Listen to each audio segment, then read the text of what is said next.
Hi guys, IBM is here to bring you another episode of Learning Physics. Do not forget to download the videos, subscribe, like, comment. I'll be ready to reply to all your comments. Remember, we are dealing with solved past paper questions. This is actually AS Physics multiple choice questions 9702. It's actually kinematics and dynamics, and I think this is going to be part 14. So without wasting time, I would like to take you to the document so that we start solving the past paper questions. In part 14, we are going to start from page 124. So let's go. A ball is released from rest at time 0. Initial velocity must be 0. After 1 second, it bounces inelastically, meaning it loses velocity, changes, it decreases from a horizontal surface and rebounds, so it moves in the opposite direction, reaching the top of its bounce after 1.5 seconds. So what is the total displacement of the ball from its original position after 1.5 seconds? So let's say it is released from this point here and it moves, it hits the certain surface, and then it bounds, it rebounds to a certain height. So what is the total displacement of the ball? So here it moved in opposite direction. So the displacement until it bounces is the area under here, which is going to be a half times 1, then times the height, which is going to be times 10. And when it bounces, the displacement in the opposite direction is this one here, which is also going to be a half times 5 times 1.5 minus 1, which is 0.5. So the total displacement is the difference. So this one is a half times 1 times 10, which is going to give us, I think this is 5. And this one is 1 over 2 times 5 times 0.5. And I think this is going to be 1.25. So this distance is 5 meters, and this one is 1.25 meters. So they're in opposite directions. So the difference is going to be total displacement. So the total displacement is going to be 5 minus 1.25. And I think 5 minus 1.25, let me check. 5 minus 1.25, this gives us 3.75. So this distance is going to be 3.75 meters. A body of mass m moving at a velocity v collides with a stationary body of the same mass and sticks to it. That means they move with a common velocity. Which law describes the momentum and kinetic energy of the two bodies after the collision? Of course, kinetic energy is not going to be conserved, but what is the kinetic energy? So first of all, by conservation of momentum, total momentum before I will call it P1.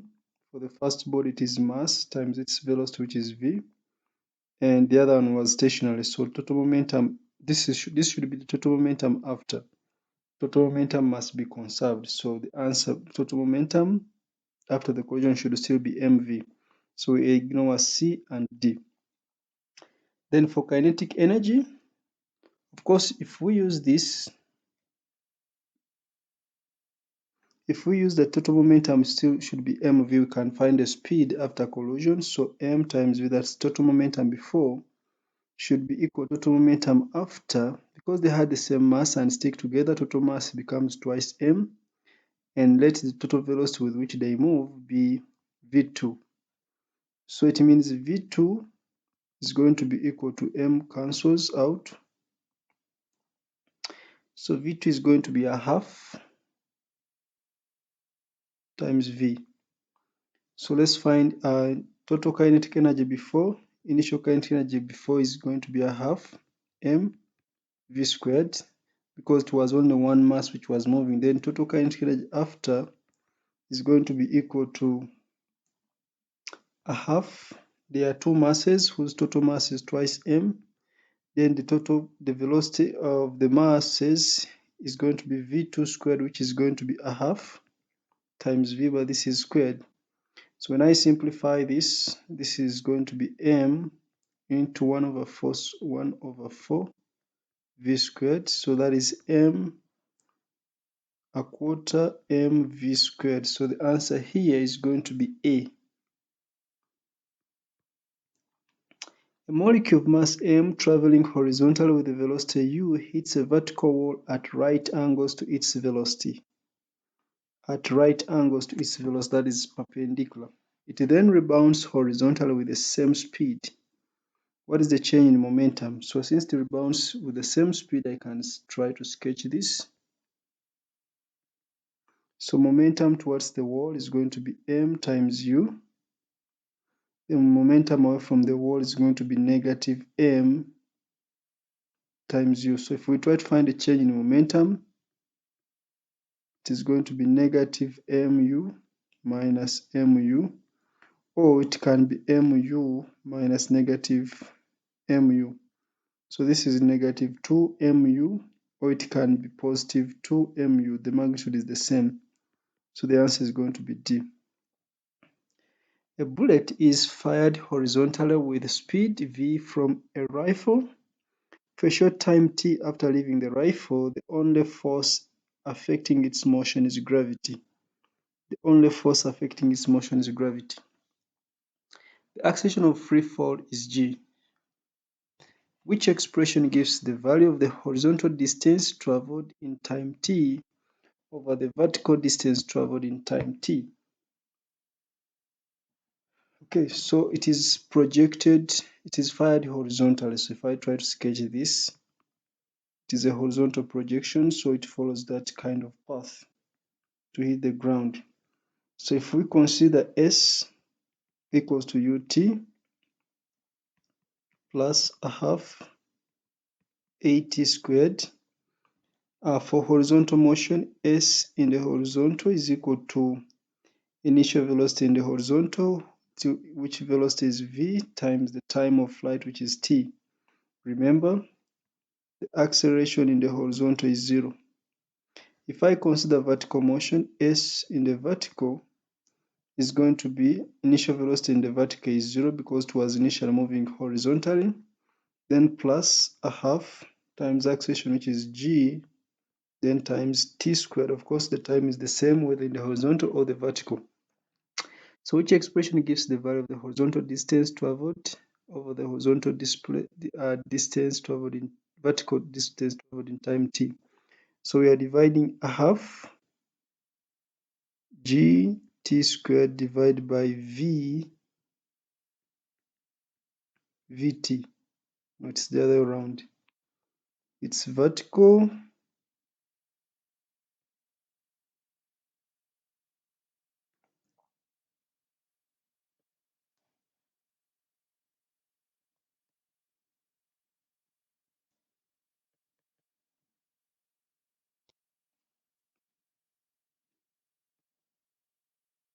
so it is vertical, it is horizontal against vertical, so horizontal is v times t divided by a half gt squared. So the 2 goes up, t has cancelled, 1 t has cancelled because 1 is squared, so it is 2v divided by g times t, which makes the answer to be D.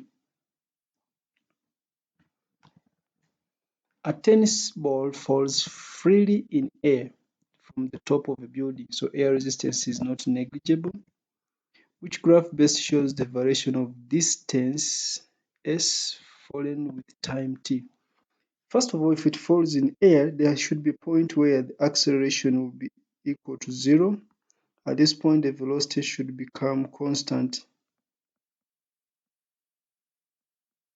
So the velocity should be, first of all, a point should be reached where the velocity is constant and of course it is not 0. So first of all, B is wrong because the speed is constant. It is showing 0 constant speed with time, that is out. D shows that the velocity decreases, yet there was an acceleration decreases. which means velocity increases but until it reaches a maximum velocity, until it reaches terminal velocity.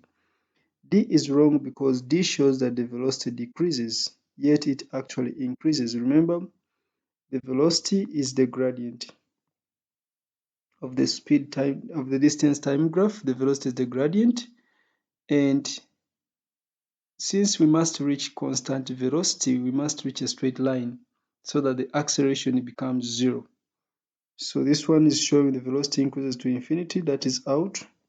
This one shows that here velocity increases to infinity. Here velocity decreases to 0 because the gradient decreases. And yet here we are seeing that the velocity increases to a terminal velocity until it becomes constant because the last part is a straight line. So the answer is going to be A. The velocity increases until it becomes constant. That's when the acceleration becomes 0. Because for a body which is falling in air, the resistive force increases, the drag force increases, and when the drag force equals to the weight, the resultant force is 0, the acceleration is 0, the velocity is constant. And the only way we can know that the velocity is constant on a distance time graph is when the line is a straight line, but of course not horizontal. So the answer is A. A force F is applied to a freely moving object. At one instant of time, the object has velocity v and acceleration a. Which quantities must be in the same direction? So we know that force is equal to mass times acceleration. A body accelerates in the direction of the resultant force. So F and A must be in the same direction. So the answer is going to be B. A and V. The velocity could be in one direction when the acceleration is in the other direction. That is very possible. V and F only. V, F, and A. So the answer is going to be B. Acceleration is in the same direction as the force. The momentum of an object, that is according to Newton's second law. The momentum of an object changes from 160 kilograms per meters cubed to 240 kilograms per meters squared, kilogram meters per second, 160 kilogram meters per second to 240 kilogram meters per second in 2 seconds. What's the resultant force? So force is equal to the rate of change of momentum.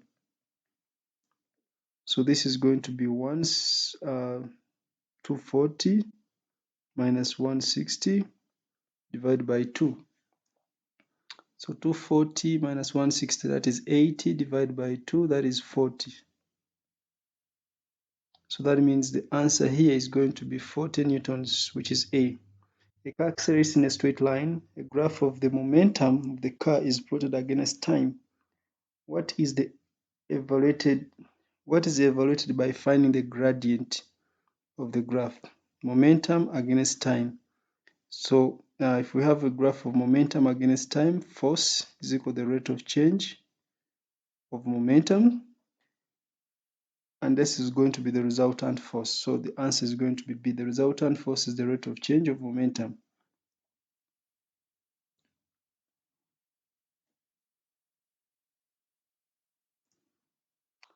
Okay, so a tennis ball is released from rest at the top of a building. Which graph best represents the acceleration A with the time t of the acceleration A? Which graph best represents the variation with the time of the acceleration A of the ball as it falls, assuming that the effect of air resistance is not negligible. So if there is air resistance for an object falling in air, the drag force due to air resistance increases upwards. So the resultant force would be equal to the weight minus the drag force.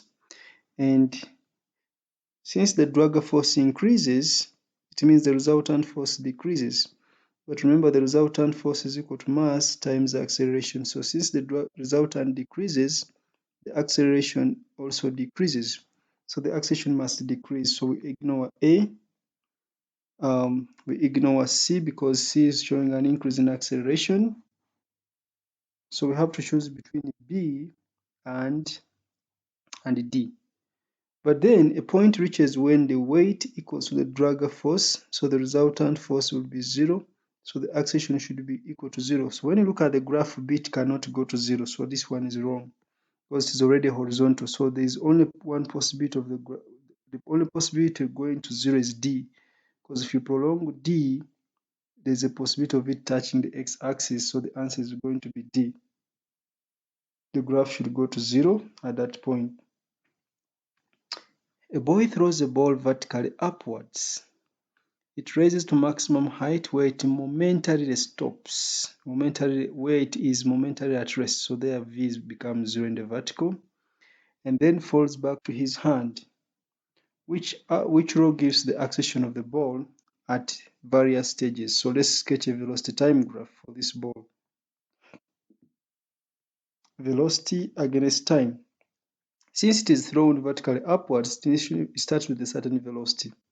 If we ignore air resistance, the acceleration is going to be constant, so this is going to be a straight line. So velocity decreases by equal amounts in equal time intervals, that's the straight line. At maximum height here, V is 0 at maximum height, so this is at maximum height. Then it changes direction, but acceleration does not change, so it is going to be a straight line continuing downwards. And this line has a negative gradient, so now acceleration is going to be negative 9.81 throughout. So the answer is automatically B. The acceleration is negative 9.81 throughout. At maximum height, V goes to 0, but the gradient of this line remains the same. A body falling in a uniform gravitational field encounters air resistance. The air resistance in which increases until terminal velocity is reached. Which factor does not affect the terminal velocity? So, of course, remember, resultant force is going to be weight minus the drag force. Or you can talk about there could also be upthrust. So the drag force is the force due to air resistance. The force due to the air resistance, first of all, depends on the shape of the body. So that one affects terminal velocity. The weight depends on the mass. That one will affect the terminal velocity. And the density, of course, the density of the air will affect the force due to air resistance. This affects terminal velocity. So it is only the height from which the body falls that may not affect the terminal velocity. So it is the height from which the object falls that does not affect the terminal velocity. So what is the definition of the force of a body? We know that force is equal to the rate of change of momentum. So the answer is automatically going to be C, the rate of change of momentum. A car accelerates from rest. The graph shows the momentum of the car plotted against time. Momentum plotted against time. What is the meaning of the gradient? So we know that force is equal to the rate of change of momentum, which is the gradient of momentum against time. So the gradient is the resultant force. So that is A. The resultant force is the gradient. An ice hockey puck slides along a horizontal frictionless ice rink surface. It collides inelastically.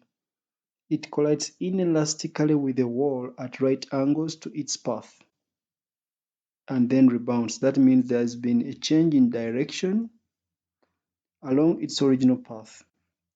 Which graph shows the variation with time t of the momentum p of the puck? First of all, we know that momentum is mass times velocity. Momentum only changes when there is collision, when collision occurs, so it must remain constant before collision. So B is wrong, C is wrong. We have to choose between A and B. So momentum only changes when there is collision. Only changes when there is collision. Momentum only changes when there is collision. That is when V, that's when V will change. So that is when V changes. But of course, since it rebounds, V changes direction. So since it rebounds, V changes direction, then P must also change direction. So P changes direction on rebounding. Momentum changes direction on rebounding. So that means D is wrong because D is showing momentum is in the same direction. So the answer is going to be A because the upper part is in one direction, the bottom part is in another direction. So there is a change in direction of momentum. Since V changes direction, so the answer is A.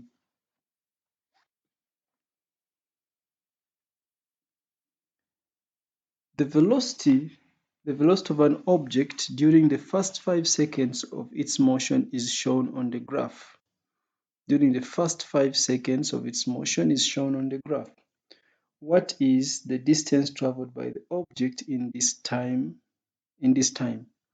What is the distance traveled by the object in this time? So since it is a velocity time graph, distance is going to be the area under the graph. So distance is going to be the area. It is a triangle, so it is a half times 20 times 5.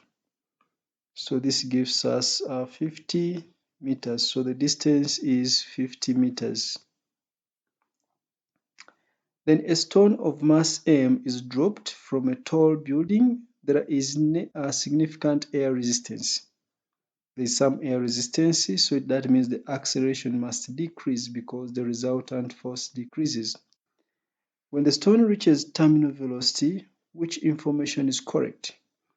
Of course, at terminal velocity, acceleration will have reached 0. Resultant force is 0. The velocity becomes constant. So the velocity has decreased to a constant, has increased to a constant value. So magnitude of the acceleration, of course, it will be 0. So we ignore A.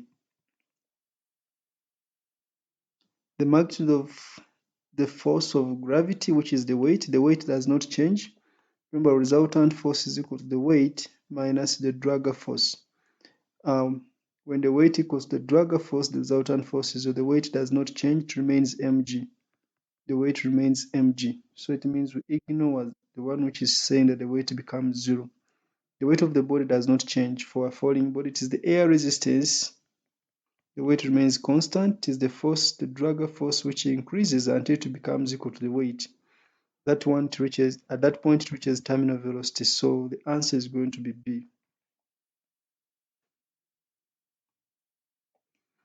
The variation with the time t of the distance s moved by a body is shown below. So the variation is shown below. It is s against t. What can be deduced from the graph about the motion of the body? So distance against time. Here it is a straight line. So here velocity is constant. Here velocity is also constant, but the second velocity is higher than the first velocity. If velocity is constant, the acceleration is equal to 0. The acceleration here is also 0 because from a distance time graph, gradient equals to velocity. And if v is constant, then the acceleration is going to be 0. So what can be deduced from the graph about the motion of the body? Its acceleration, it accelerates continuously. There is no acceleration, so this is wrong. It starts from rest. Initial velocity is not 0, so it is not at rest. This is wrong. The distance is proportional to time. We see that there is a change. They are not really proportional, so that is wrong. The speed changes. So we see that the speed changes. The speed here is constant, but it's not the same as the speed there. So the speed changes.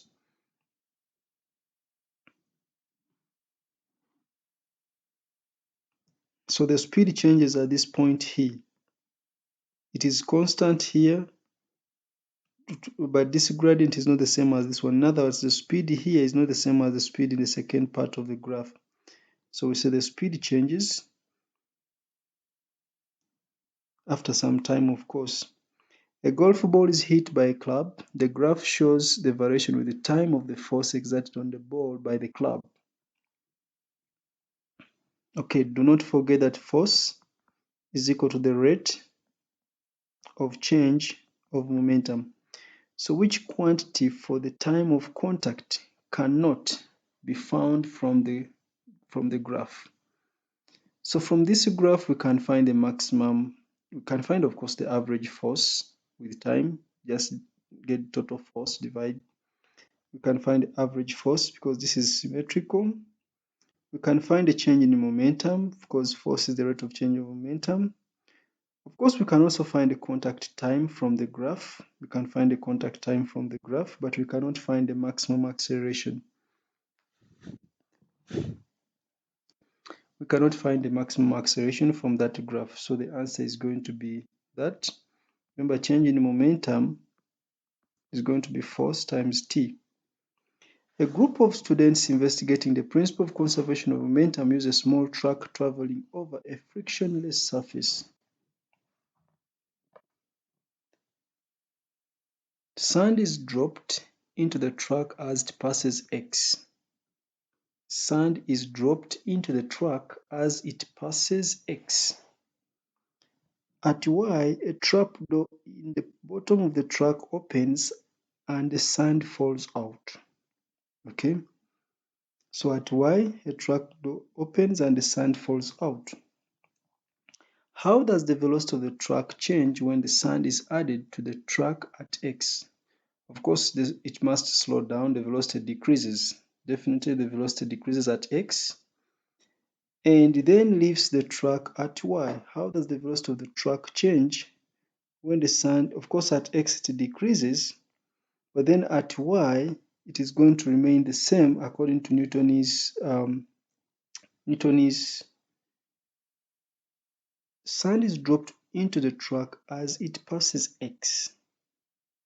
So that means that there's a resultant, there's a change in the weight of the truck, so the speed decreases. So we ignore C and D. Then at Y, the door opens and a trap door in the bottom of the truck opens and the sand falls out. Okay, it opens and the sand falls out. So how does the velocity of the truck change when the sand is added to the truck? So it decreases. And when the sand leaves, of course, when the sand leaves, there's no any other thing causing going to increase the speed of the car. So this is not true. There will be no any other thing causing an increase in the speed of the car. It can easily be decreased by adding sand, but when the sand is removed, it will not easily speed up unless there is a resultant force acting. So that means the speed will stay the same. So the answer is going to be B. You can refer to Newton's first law.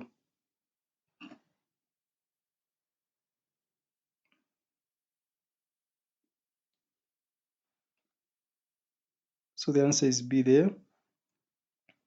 An object of mass 20 kilograms is traveling at a constant speed of 6 meters per second.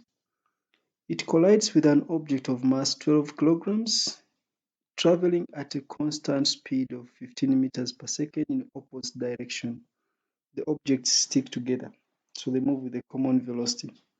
What is the speed of the objects immediately after the collision? So by conservation of momentum, total momentum before is going to be 20 times 6 for the first one, plus, because they are moving in opposite directions, the other will be minus, plus a negative of 12 times 15.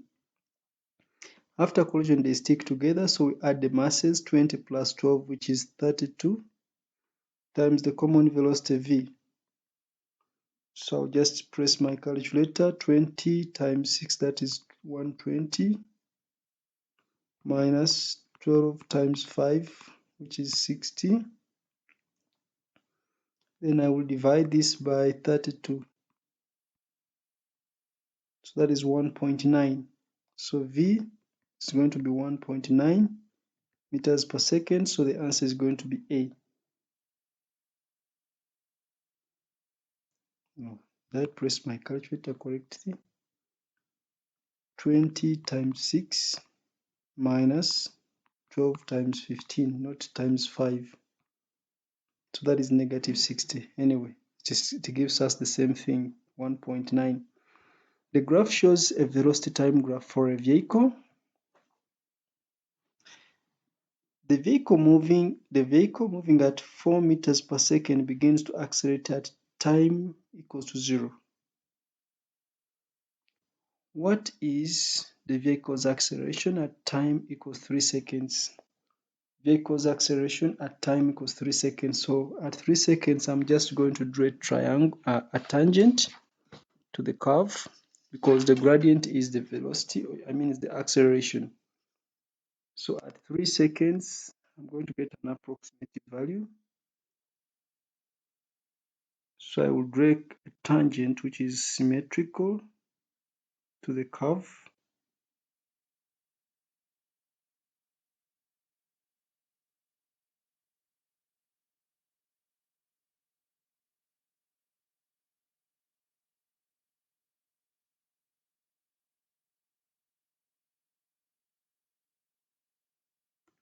It's not easy for me to draw this tangent, but I'm trying. Okay, so I've drawn a tangent. I'm just going to find the value which is closest. So I can draw a right angle triangle.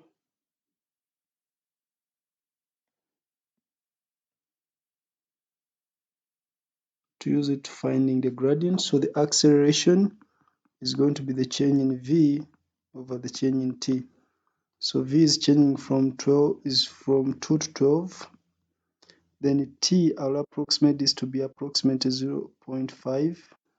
So that will be 7 minus 0.5.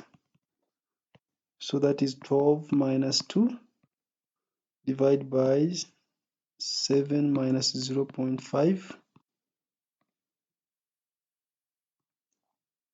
So that is 1.5. So I'll just look for a value which is closer to 1.5. So the answer is going to be C. So this is approximately 1.5. So it's only because I estimated this, I may not have drawn a proper tangent, but at least the value closer is 1.3. So the answer is 1.3. Okay, so depending on how you draw your triangle, the answer is approximately 1.3. So you can't say, of course, it would be wrong for you to say 6 divided by 3, you get 2. That would be wrong. It is supposed to be the tangent. It is supposed to be the tangent, and I expect it to be slightly less. Maybe I can draw a better tangent, because somebody will tell me that this one rounds off to 2. Why not 2?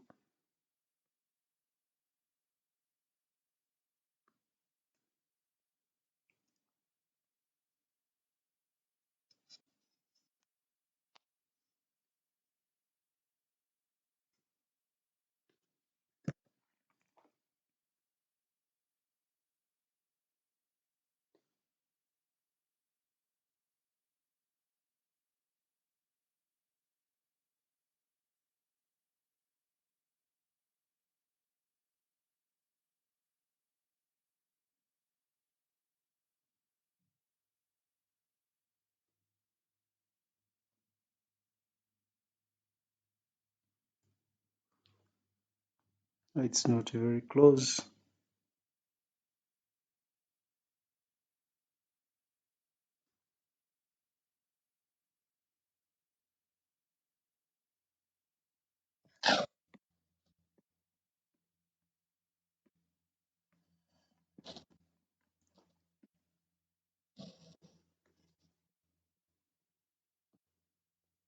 So let me try to increase the weight of this.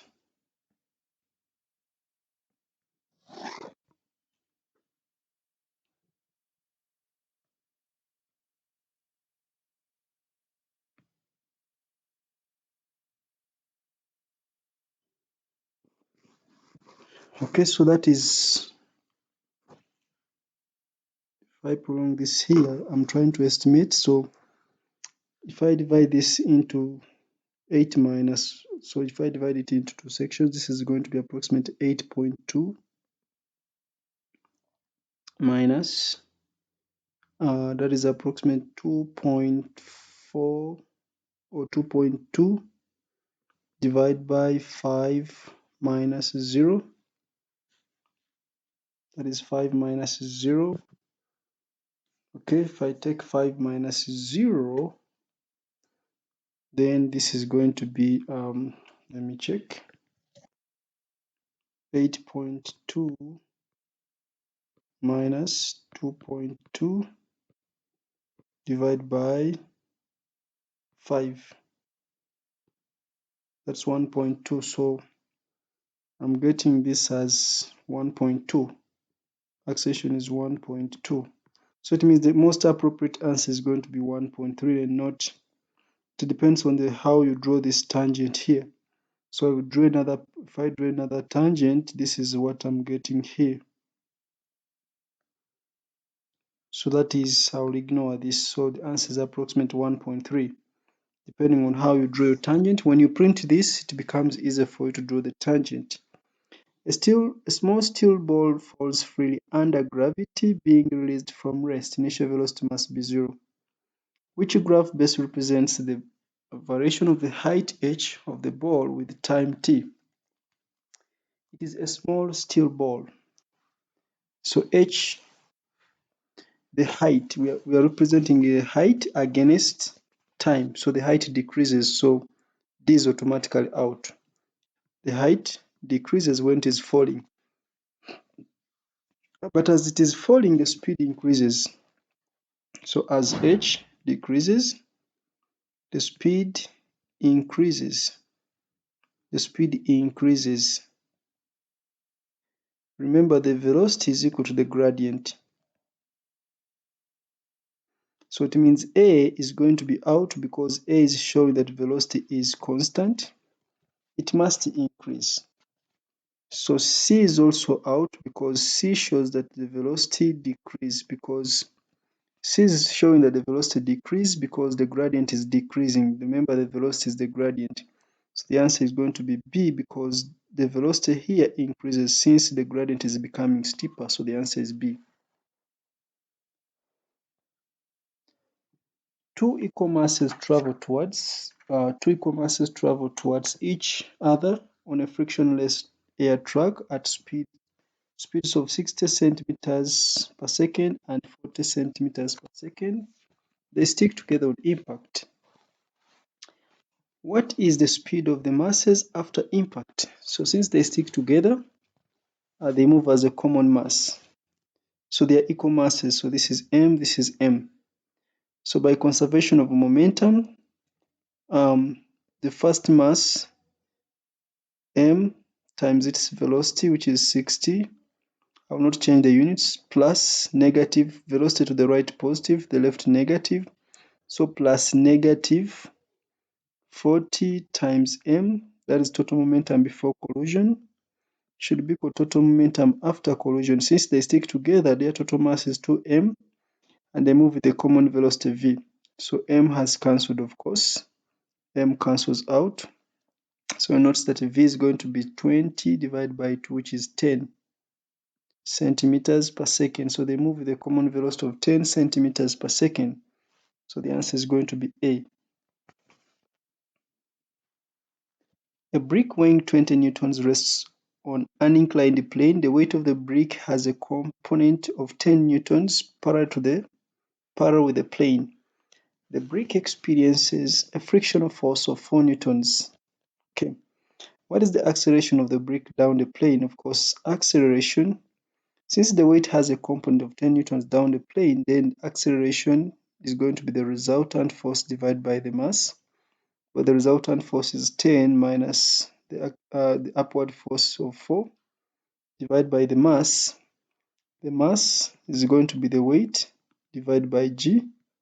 So that is 20 divided by 9.81. So 20 divided by 9.81. So in the numerator we have 6 divided by 20 divided by 9.81. So that is 2.943. So acceleration is 2.943 meters per second squared. So what is the acceleration? So the answer here is going to be C. Forces of 3 newtons, 4 newtons, 5 newtons act at one point on an object. The angles at which the forces can act can vary. What is the minimum? What is the minimum? What is the value of the minimum resultant force of these forces? Minimum resultant. Okay, let's check the minimum resultant force. So if I have 5 minus 3 plus 4 minus 3 plus 4 sine of 30, this gives me 0. So the minimum is 0. Because 4 sine 30 can be 2, 3 plus 2, that will be 0. So the minimum is going to be 0. Alternatively, that would be a situation where 55 is in one direction and 3 Newton is in another direction, and 4 is acting at an angle of, or maybe 4 is acting at an angle of 60, or let's say it is 30 degrees here to the vertical. So this means this can give me 0. So the minimum is going to be 0.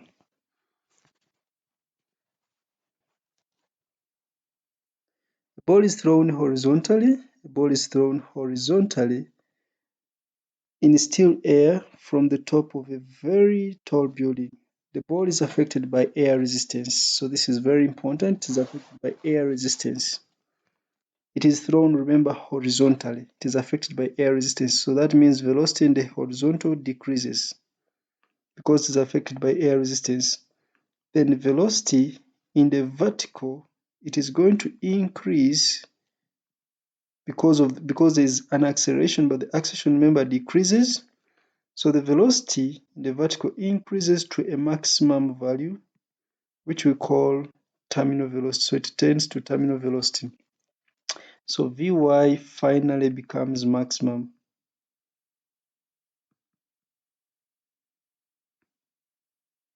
Because as it is falling downwards, the weight is constant, the dragger force is increasing. When the weight is equal to the dragger force, the acceleration becomes 0. It has been decreasing, so it becomes 0, and V becomes terminal velocity, so it becomes constant later on. So horizontal component decreases, we ignore C and D. Then the vertical component increases to a constant value. So the answer is going to be B.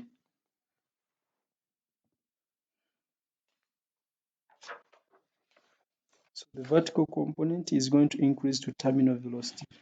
So why does it increase? Because there's an acceleration in the vertical, which is the acceleration due to gravity. The one in the horizontal does not increase because in the horizontal, the acceleration in the horizontal is 0.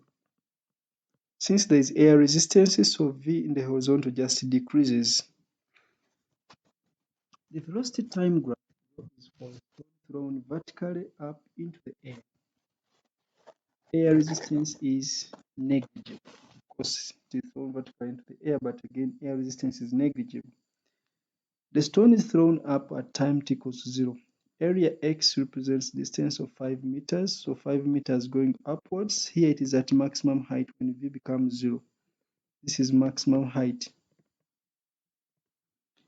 Area y represents 3 meters, so here it is falling downwards. What is the displacement of the stone from its initial position at time t? So displacement is, because this is in one direction, this is in the opposite direction, that would be negative. So displacement is 5 minus 3, which is going to be 2 meters. So the answer is going to be A. The displacement is going to be 5 minus 3 because they're in opposite directions. Displacement is a vector quantity. In order that a train can stop safely, it will always pass a signal showing a yellow light before it reaches a signal showing a red light. Drivers apply the brakes at the yellow light, and this results in a uniform deceleration to stop exactly at the red light. The distance between the red and yellow lights is 8.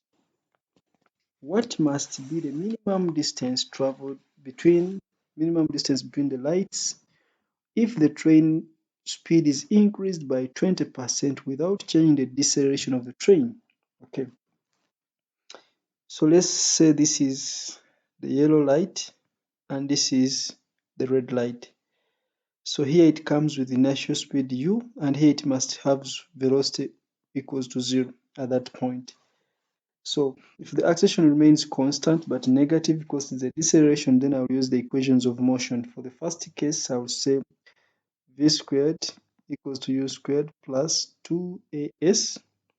For the first case, v is going to be 0. Its initial velocity, let it be u squared minus 2 times the deceleration times the distance it moves, which is x. Of course, this implies that u squared is equal to 2ax. Now, for the second case, we are increasing the speed by 20%. What is 20% of u? This is going to be, it is increased by 20%. So if speed increases by 20%, the new speed is going to be 120% because it's increased by 20% of u. So initial final velocity still is going to be 0 squared. Let me change the color for the new case. Final velocity is going to be 0 squared. Initial velocity is 100 plus 20. So it becomes 1.2 times u, but this should be squared. Minus 2, the deceleration remained the same. The minus is because it was a deceleration, so let the distance be s. So we combine these two equations. Remember, u is going to be 2ax. So this one is implying that 1.2 squared times u squared is going to be equal to 2as, but remember u is 2ax, so 1.2 into 1.2 squared times 2ax is going to be 2as. So 2a has cancelled, so s is going to be 1.2 squared times x. I think 1.2 squared is 1.44. So this is equal to 1.44x. So the answer is going to be C. The gravitational field strength on the surface of planet P is 1/10 of that on the surface of planet Q. On the surface of P, a body has mass 1 kilogram and weight 1 Newton, so they should have the same mass. So mass Q should be the same. We ignore C and D because mass remains constant. What are the mass and weight of the same body on the surface of planet Q? So G on planet Q is going to be equal to 10 times G on planet P. On the surface of P, a body has mass 1 kilogram. They said the gravitational field strength on the surface of P is 1/10 of that on surface Q. G on P is 1/10 of G on Q, meaning G on Q is 10 times G on P. Okay. And we can find G on planet P. G on planet P is equal to the mass. Is equal to the weight divided by the mass. The weight is 1 Newton. The mass is 1 Newton. So it is going to be 1 Newton per kilogram. That is G on planet P. So the weight on planet Q is going to be the mass, which is 1 times 10 times G on planet P, which is times 1. So this is going to be 10 newtons. So the answer is going to be B. The weight is 10 newtons. A body initially at rest explodes into two masses, m1 and m2, that move apart with speeds v1 and v2 respectively. What is the ratio v1 over v2? Okay, so total momentum before exploding is 0 because it was initially at rest. After exploding, since they move apart, it means they move in opposite directions. So for the first one, it will be m1, and its velocity is v1, plus for the second one, it is negative m2, its velocity is v2 because they move in opposite directions. So it means m1 v1 is equal to m2 v2, which means v1 over v2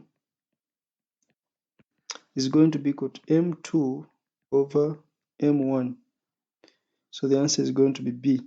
v1 over v2 is m2 over m1. Okay.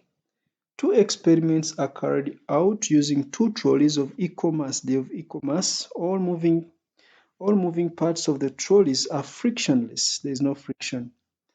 As the surface that the trolley moves of as is the surface that the trolleys move over.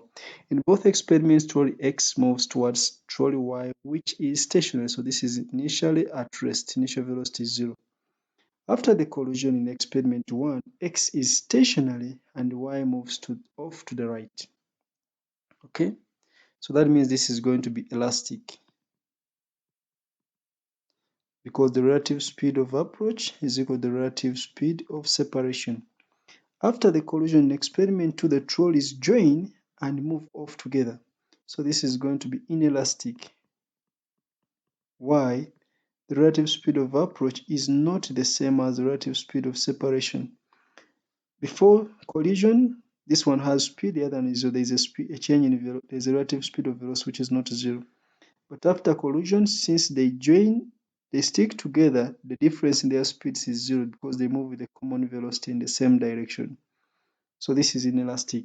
What types of collision occur in these experiments? Experiment 1 is elastic, experiment 2 is inelastic, so the answer is going to be B.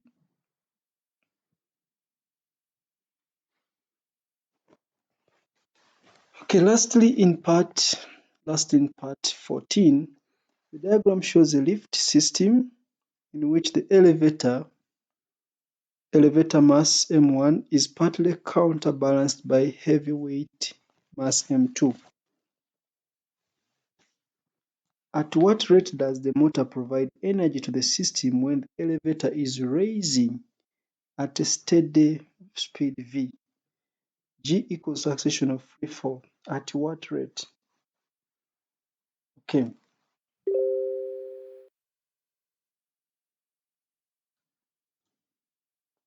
So first of all,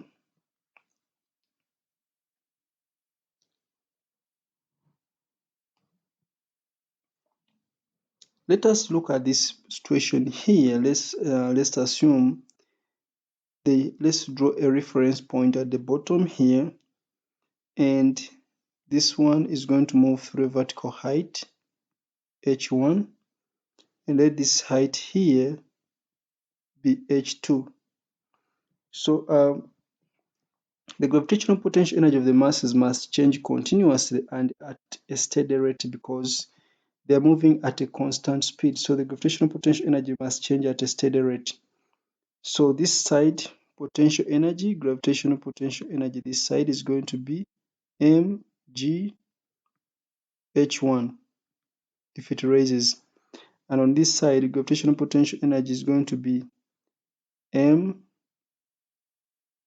so this is m1, this is going to be m2 g h2. So remember they must change at a constant rate. The rate this side is going to be equal to m1 gh1 divided by the time t, and this is going to be, of course, h1 over t. If the speed is constant, distance over time is speed. So this is going to be m1 g times v. Then on the other side, the rate this side is going to be equal to gravitational potential energy, which is equal to m2 gh2. So this is m2 gh2 divided by the time. So we are considering the same time. So that is h2 over t is going to also be v because the time is the same. And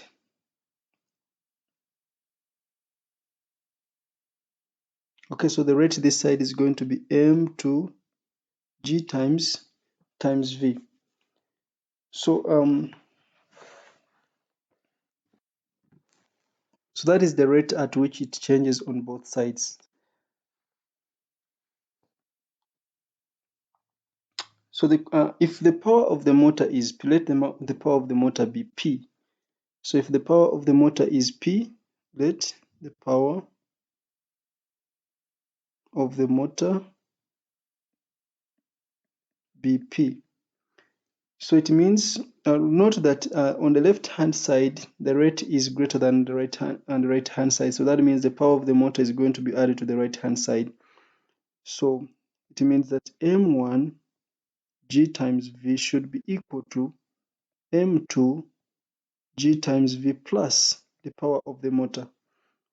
Remember, this was the rate at which energy was gained this side, and this was the rate at which energy was lost the other side. So we have to add the rate at which the motor is transferring power to cause the loss on energy on the right hand side. So if I make P the subject, then P is going to be equal to M1 minus M2 into G times V. So it means the answer here is going to be D.